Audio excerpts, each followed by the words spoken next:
We're rolling? Rolling. All right, welcome to the fourplex on Cherokee.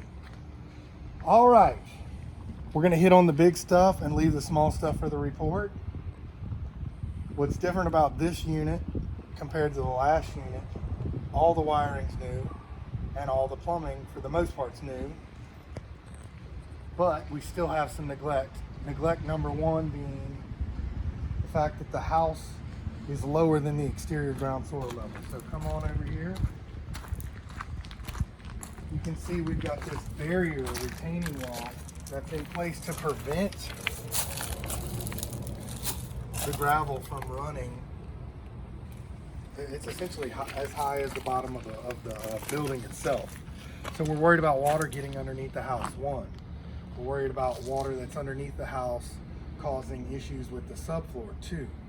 And we have a package HVAC system. Let's go back here. Here we have a package system that's a heater and an air conditioner that services Unit A. All right? Problem with this situation is they installed this back in '98 and they haven't done anything to it since '98. So, going up back. All right, I'm gonna bring y'all underneath the house and show you what I'm worried about, which is duct work. Sorry. Don't wanna make that the Blair Witch Project. All right, so that's uninsulated duct work. So this is your trunk line, and this is your supply duct work. All of the insulation's gone, and that's the vast majority of the ductwork underneath the house. So all of this is sweating and leaking, and it's an invitation for pests. It's a causer of subfloor and wood floor damage. So ductwork and the package unit not being neglected is a concern. All right, so that's number two on my big concern. Go to the next. All right, big concern number three. Come on. Look at our shingles right here. We have minimal granules. Zoom in on that. That's the whole roof. So the roof on this whole place needs to be replaced. The back, C and D is probably the best of the whole complex. The front structure. So he said the back structure, say that again? So unit C and D, the rear building, is in better shape than the front building, but the front building needed to be replaced 4 years ago. Needed to be replaced 4 years ago. We are in the garage Dungeon. So this was previously a garage that they enclosed to use for storage. And you have a major moisture intrusion problem here. So the exterior ground soil level outside is higher than the foundation inside. So water is coming in here, it's causing rot. Come on over here with that. In the bottom of this wall right here.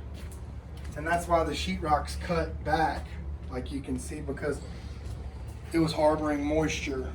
Now, there's 5 panels for the whole structure.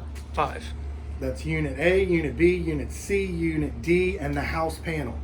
The house panel currently services some exterior lights and your washer and dryer, all right, which is not connected, but I think the intention would be that the landlord pays for and provides a washer and dryer. Hello. Are we back on? We're on, we're live. All right, so that's just breaking down the electrical equipment and how it's separated for each unit. A. So, we talked. Hello? Someone here? Oh, sorry about that. All right, so we have some subfloor issues in here. Some softness to the floor here. Okay. Some termite damage in the floor here. Some termite damage in the floor here. Now I think, and this is relatively soft, so throughout the rear bedroom and Unit A, we have some wood destroying insect damage, and the floor is a little bouncy.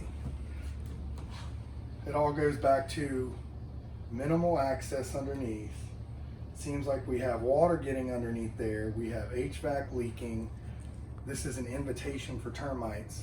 When this place was built, I don't think they had a subfloor. So when you build a crawl space now, you have simply put plywood, moisture barrier, and then whatever flooring on top of that. This house, they just have the floor. So when I say it's spongy, it's because there's no subfloor and there's some damage from termites and probably water damage from the HVAC system. So is this the section of the under? We're near the ductwork. Okay. So that trunk line's running right through here. Okay. And in the water heater compartment of Unit A, they've got a current leak and they have some water damage in this right wall. And then look at the bottom of the water heater. See where that red knob is directly below that? That's called flame rollout.